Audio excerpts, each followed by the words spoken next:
Sign the papers or we shut down operations Monday. Victoria Sterling knew she was about to lose everything her father built.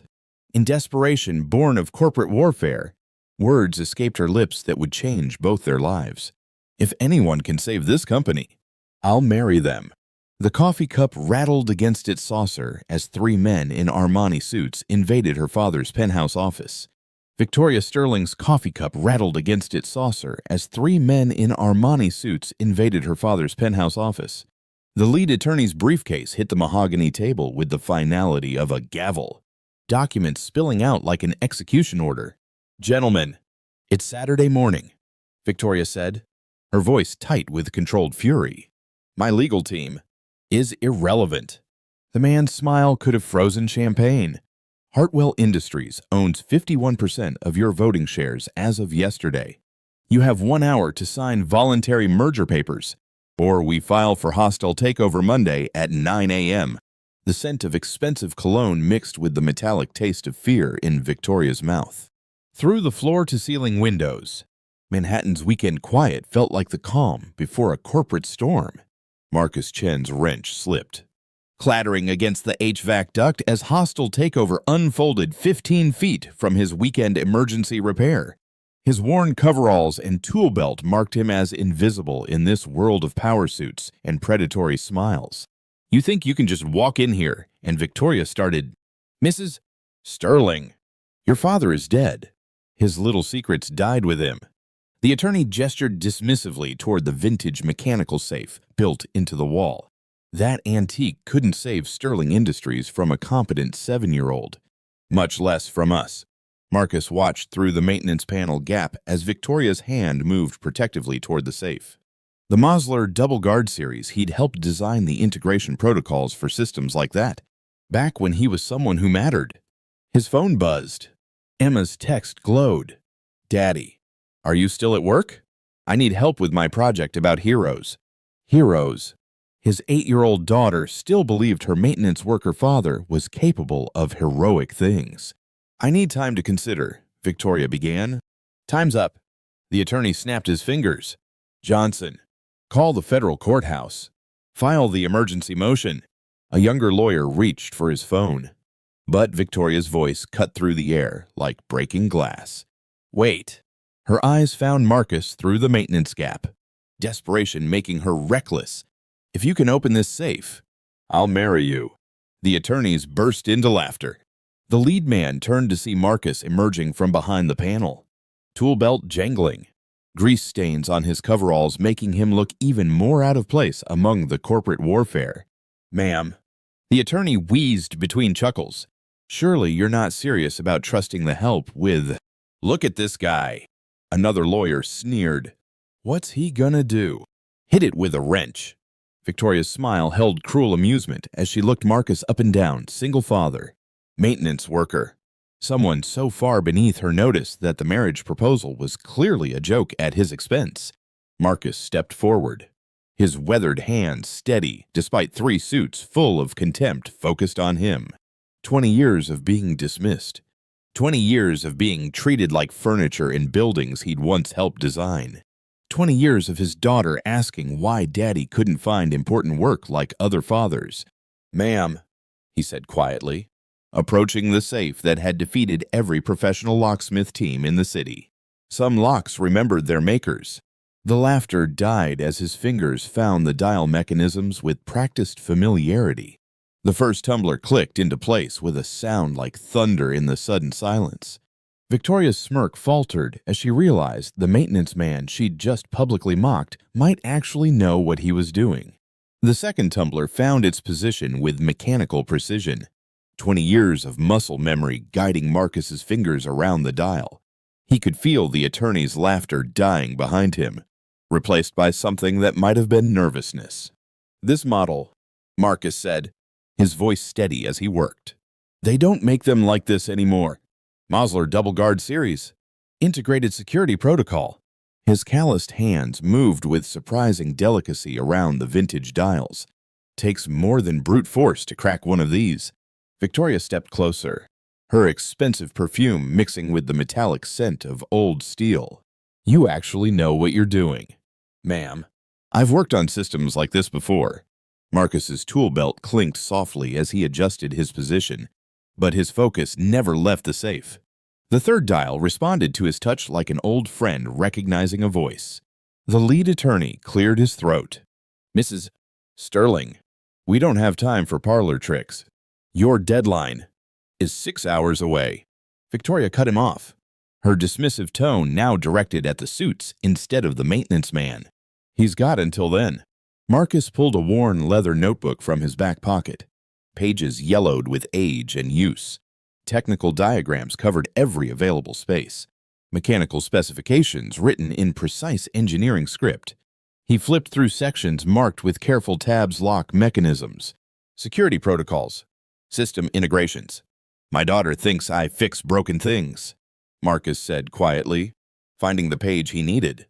The notebook fell open to detailed schematics of vintage safe mechanisms, notes written in his own hand from years when those hands built security systems instead of just maintaining them. She's doing a project for her engineering fair tomorrow. Victoria watched over his shoulder as he compared the safe's configuration to his drawings. Engineering fair. Emma's 8. Wants to be a builder like her dad. Marcus's voice carried the weight of a man whose daughter still believed in him despite evidence to the contrary. She doesn't know I mostly just change air filters now. The attorney shifted impatiently. This is ridiculous. We're wasting time on. The fourth tumbler clicked into place, silencing him mid-sentence. Marcus straightened, his weathered hands still resting on the safe's dial mechanisms. 20 years of being invisible in corporate hallways. 20 years of being dismissed as just maintenance. And now 3 attorneys in $1,000 suits were hanging on his every movement.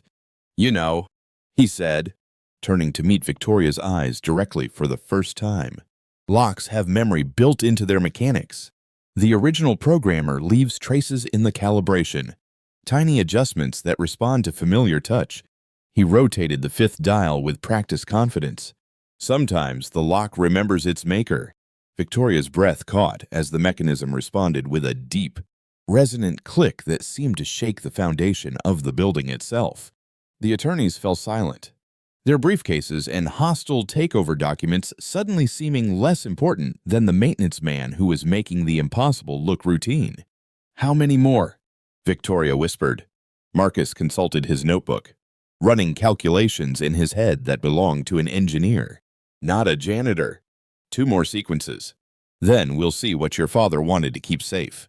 The final tumbler turned under his guidance, and somewhere deep inside the Mosler double guard, steel mechanisms that had remained locked for months began to move with the inevitability of destiny.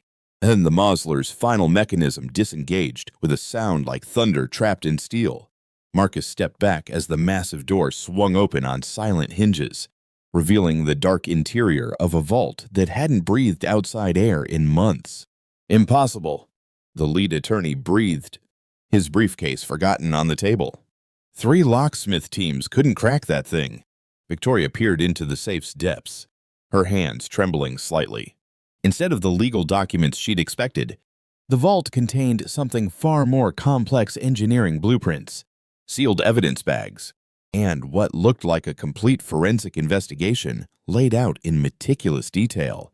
Marcus recognized the familiar precision of his own documentation methods, the same systematic approach he'd used 20 years ago when his job was protecting corporate assets instead of fixing their air conditioning. What's really in that safe that's worth a company's survival? Victoria whispered, her earlier dismissiveness replaced by something approaching awe. The question hung in the air like smoke, unanswered but electric with possibility. The lead attorney's phone buzzed with urgent authority. Federal courthouse. He answered, his voice tight with barely controlled panic. Johnson, what do you mean the judge is asking questions? We filed everything correctly. His face went pale as he listened. The SEC. Since when does the Securities and Exchange Commission care about a routine merger? Victoria turned from the safe, sensing opportunity in the attorney's obvious distress. Gentlemen, it seems your timetable just changed.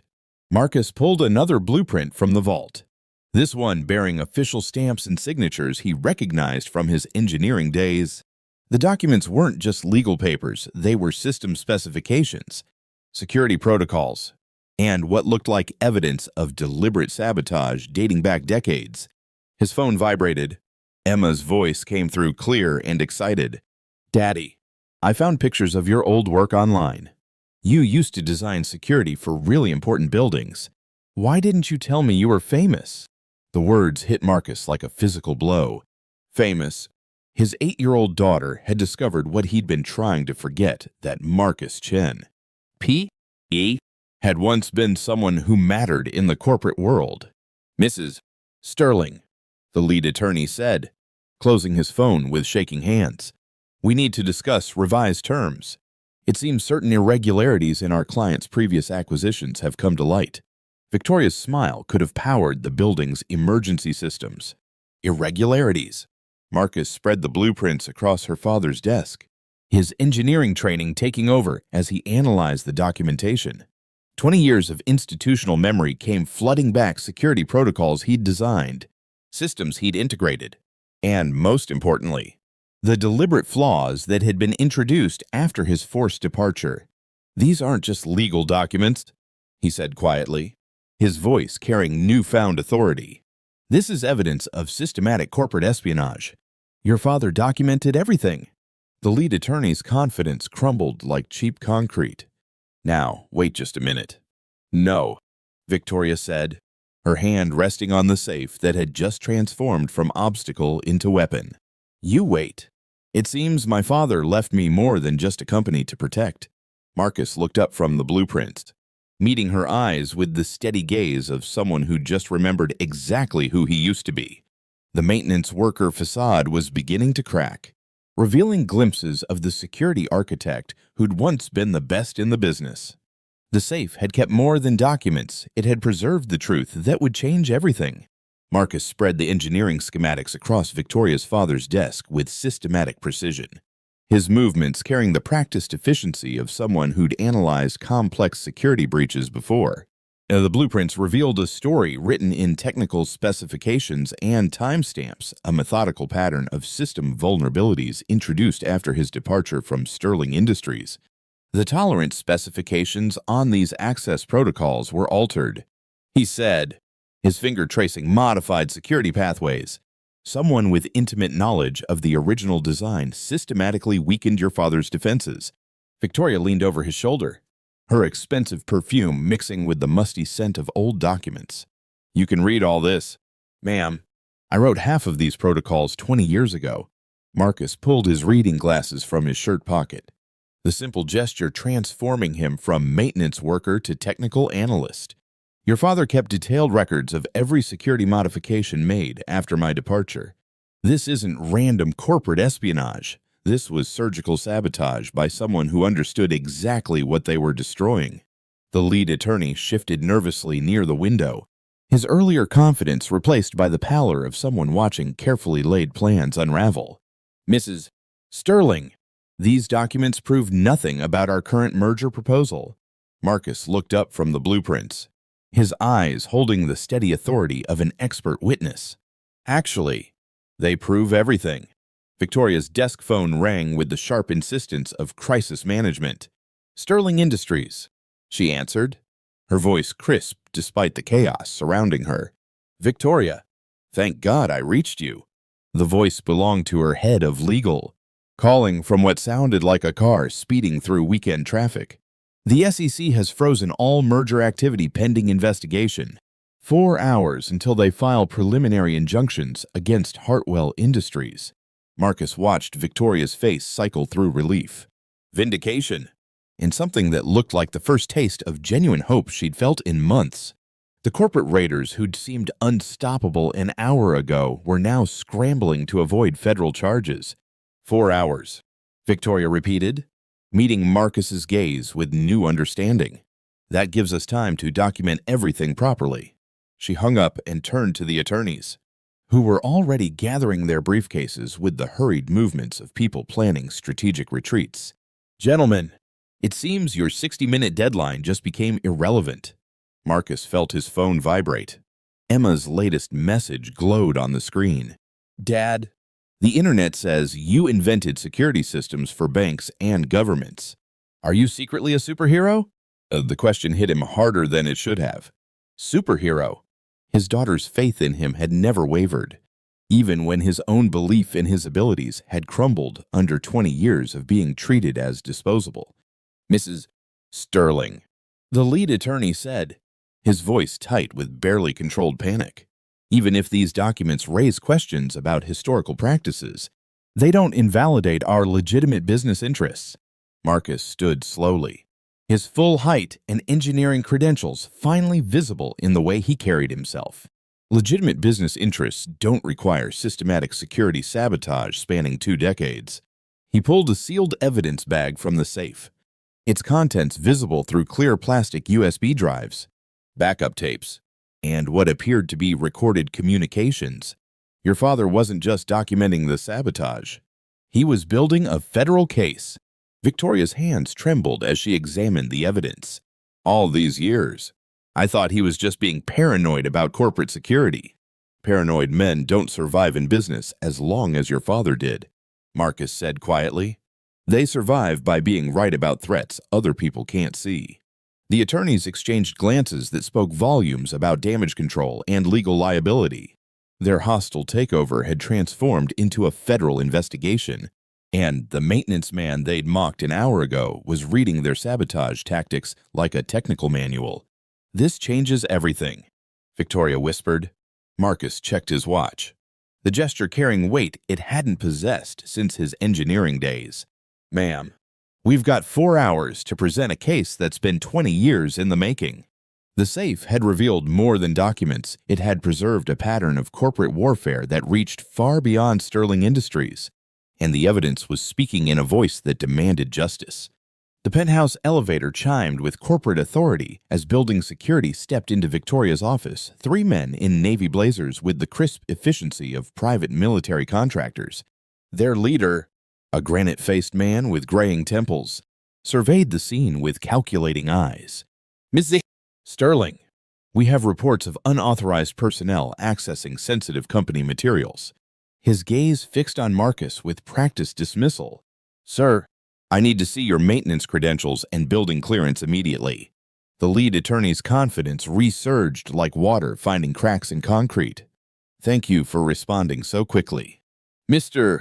Harrison, this individual has been impersonating qualified personnel and potentially compromising company security.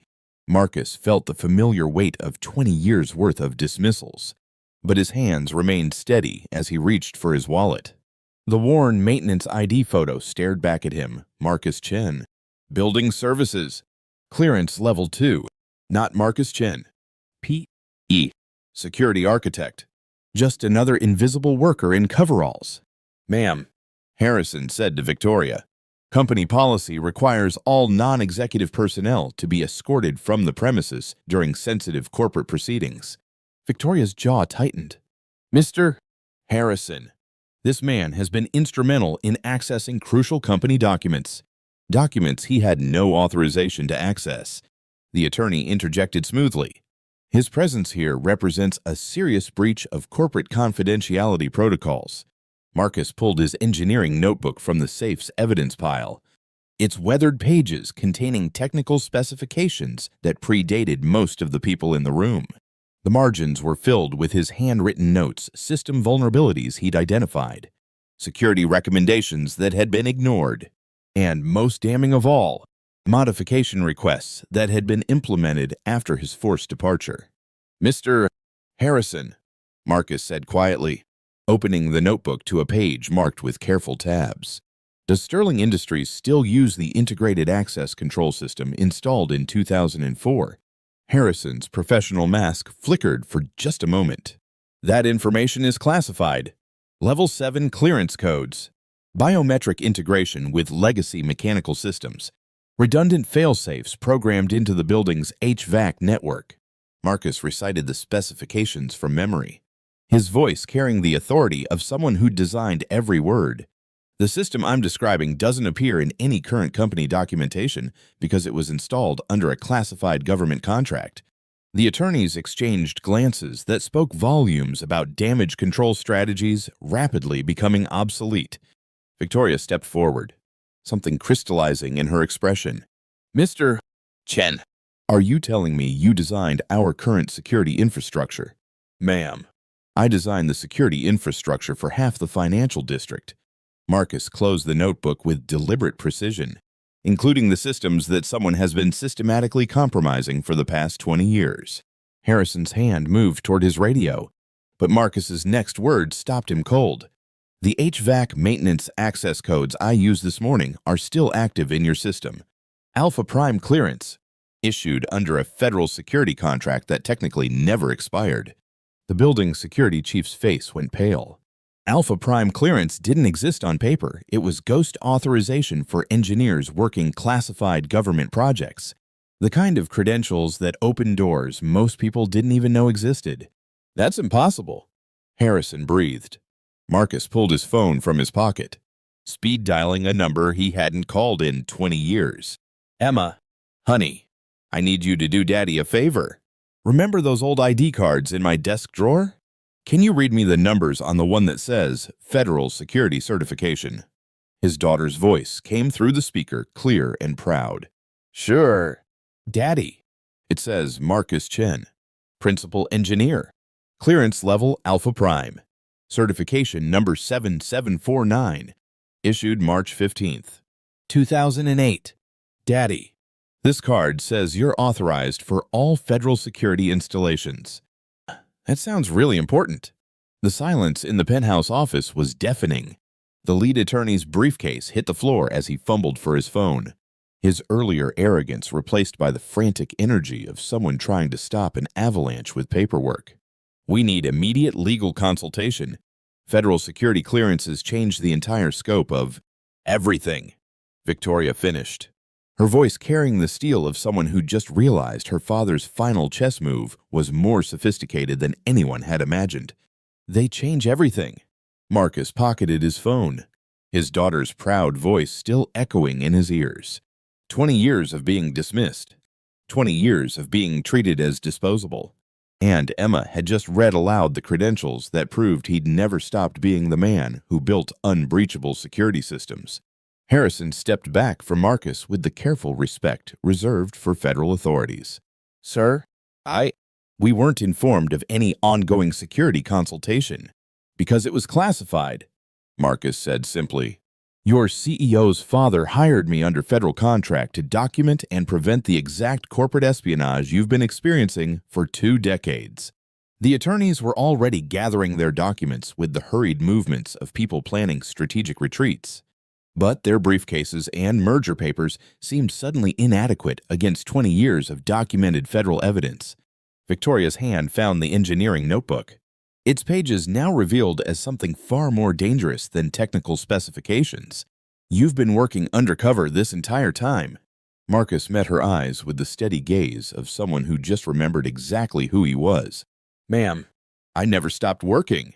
I just got very good at being invisible.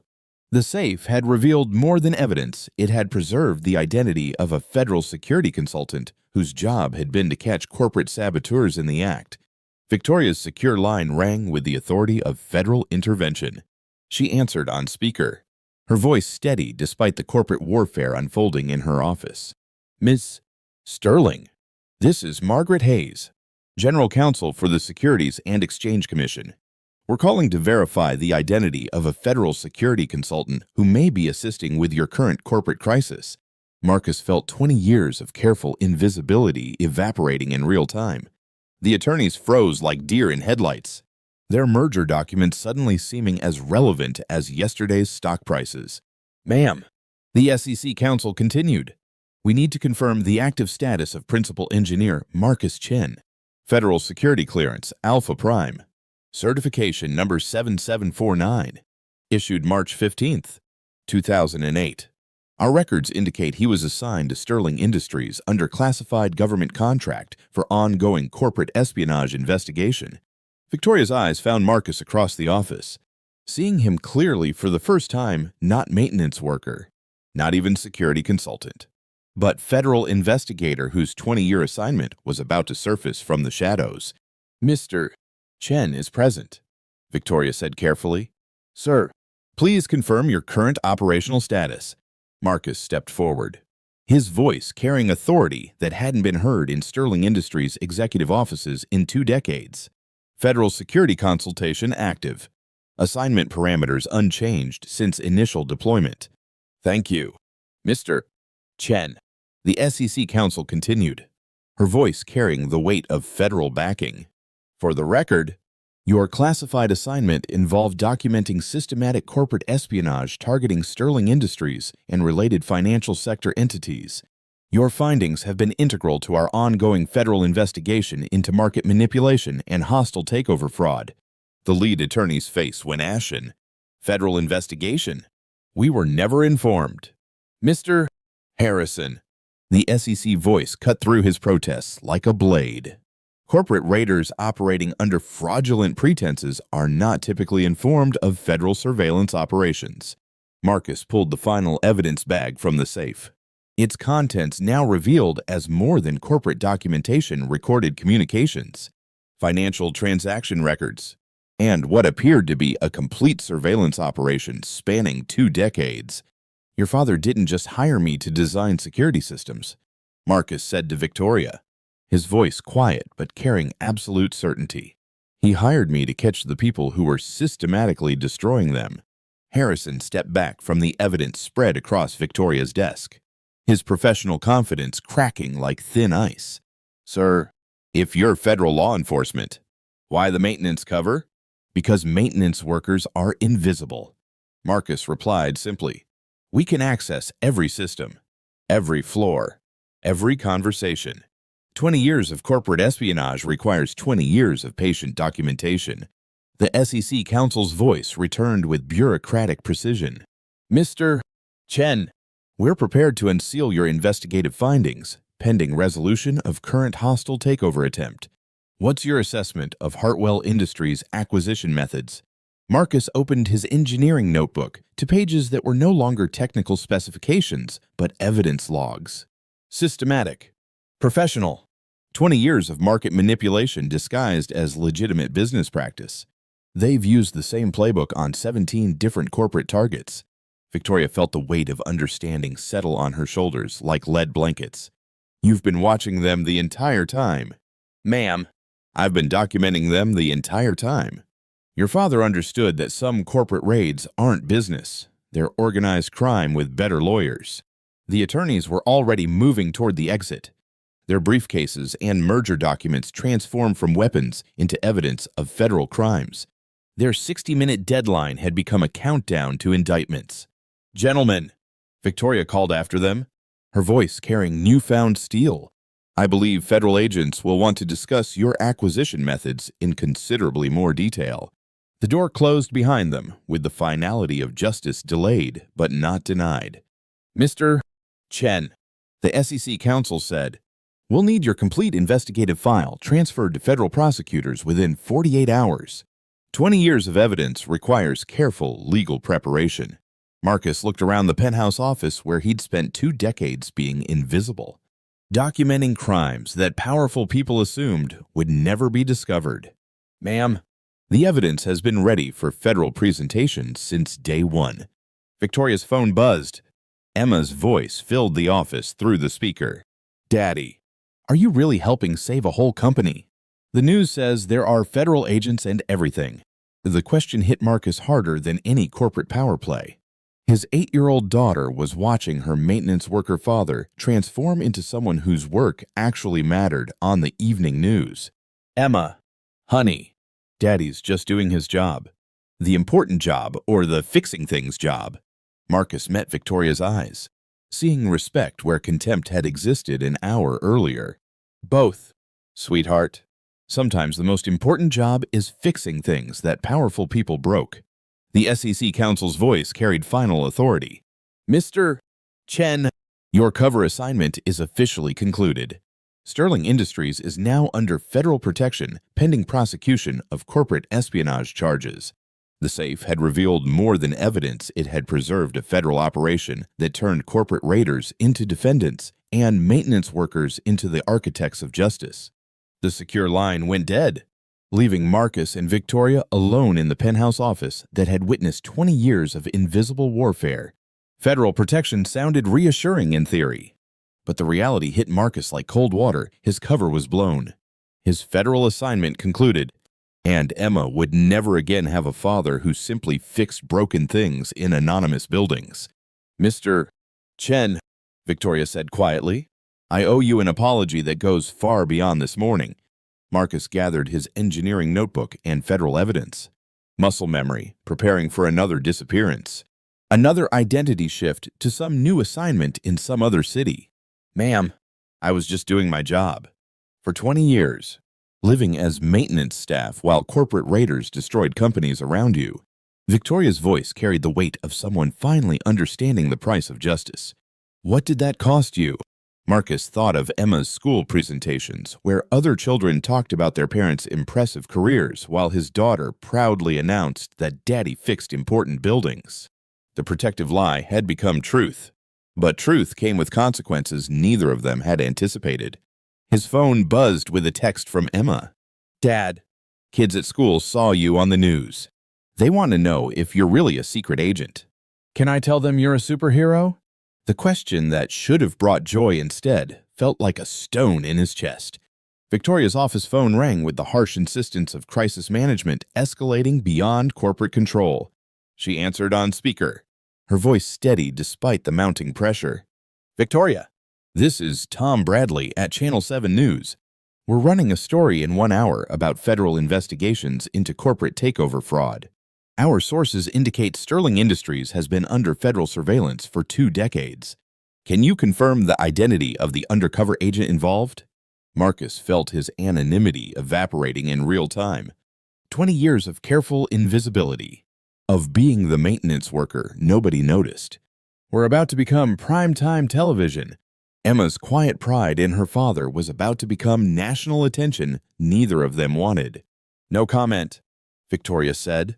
But her eyes met Marcus's with understanding. Federal protection meant federal publicity. And federal publicity meant Emma's life would never be private again. "We've also received reports that Hartwell Industries may face federal racketeering charges. The investigation apparently involves 17 separate corporate raids over 20 years. This could be the largest corporate espionage case in decades." Victoria hung up, the weight of unintended consequences settling over both of them like storm clouds. 2 hours until the story breaks," she said quietly. Marcus pulled out his phone, Emma's number glowing on the speed dial like a lifeline to everything that mattered more than corporate justice. His finger hovered over the call button as he wrestled with a choice that would define both their futures.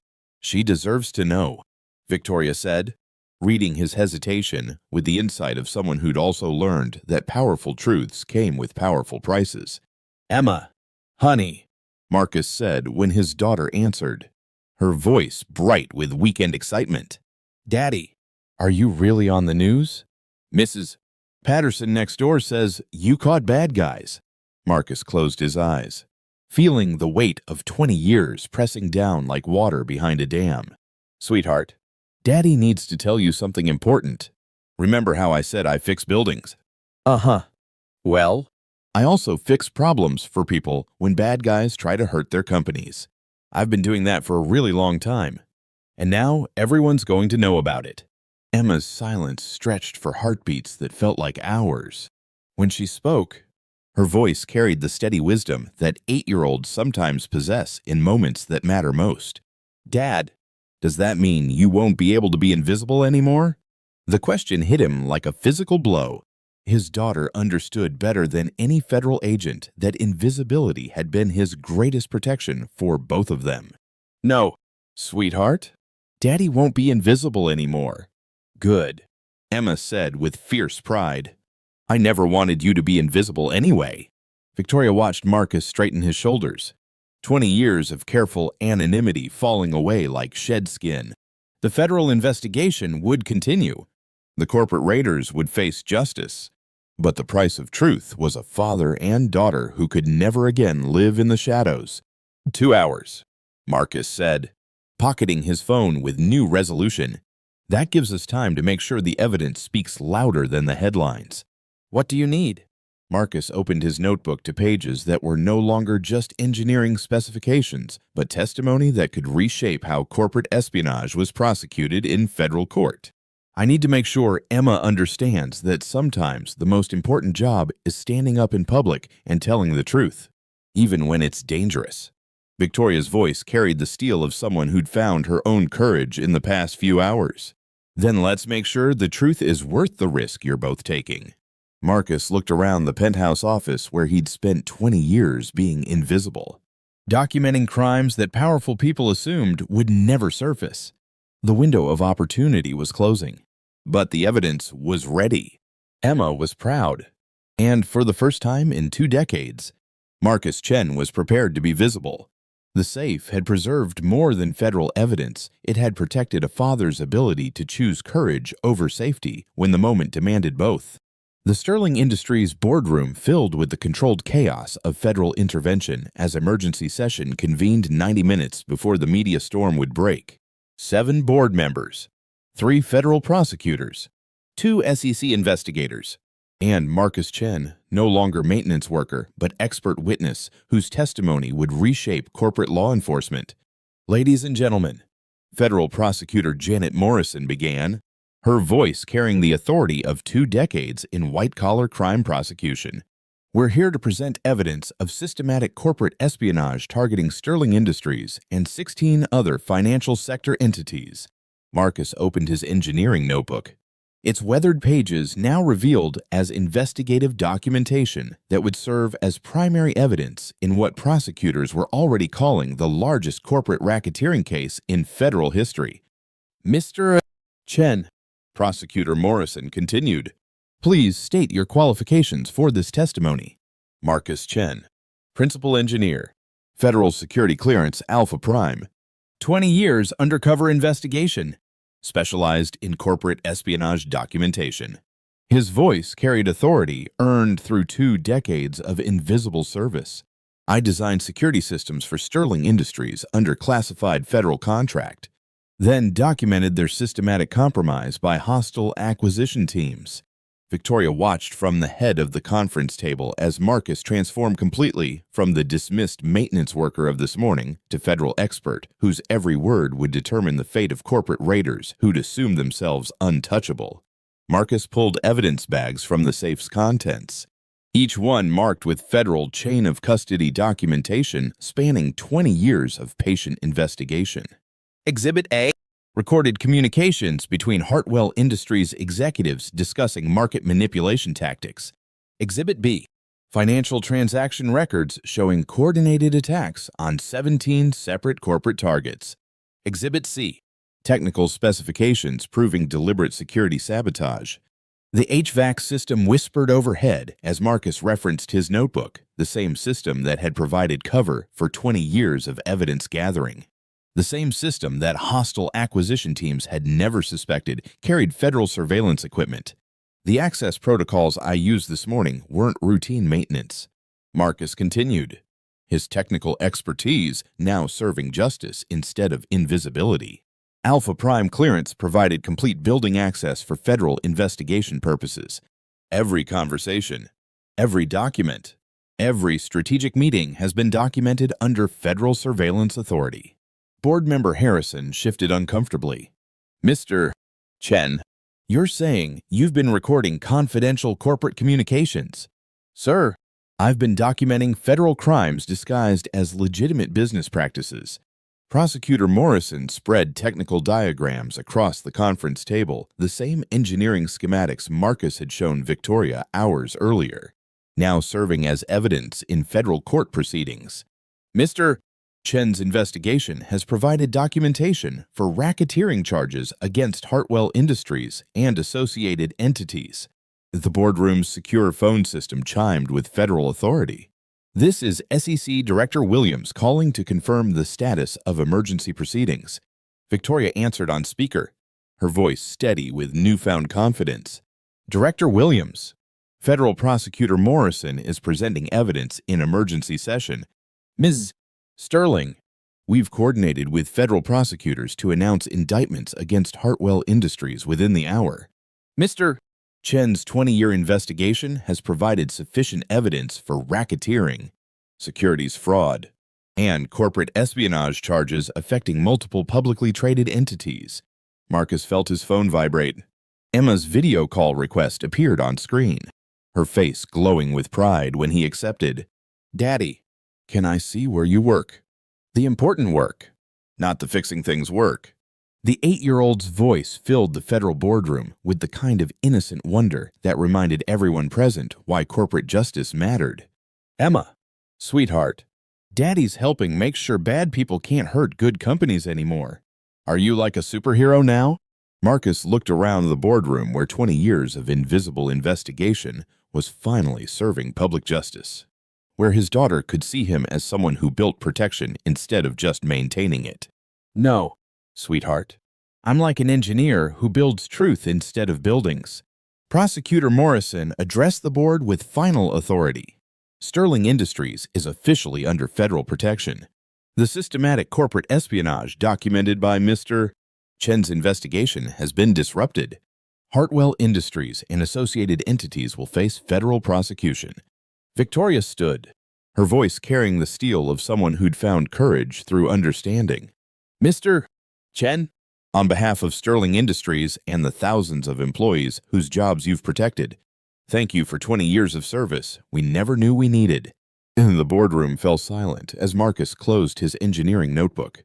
20 years of patient documentation finally serving its intended purpose. Through the video call, Emma's proud smile reminded him that the most important engineering project wasn't building security systems. It was building a world where his daughter could be proud of her father's work. "Ma'am," Marcus said quietly, "sometimes the most important job is the one nobody sees until it's time to stand up and tell the truth." Federal agents were already coordinating arrests of corporate raiders who'd spent decades assuming their crimes would remain invisible. The safe had preserved more than evidence. It had protected a federal operation that proved patient justice was stronger than corporate power.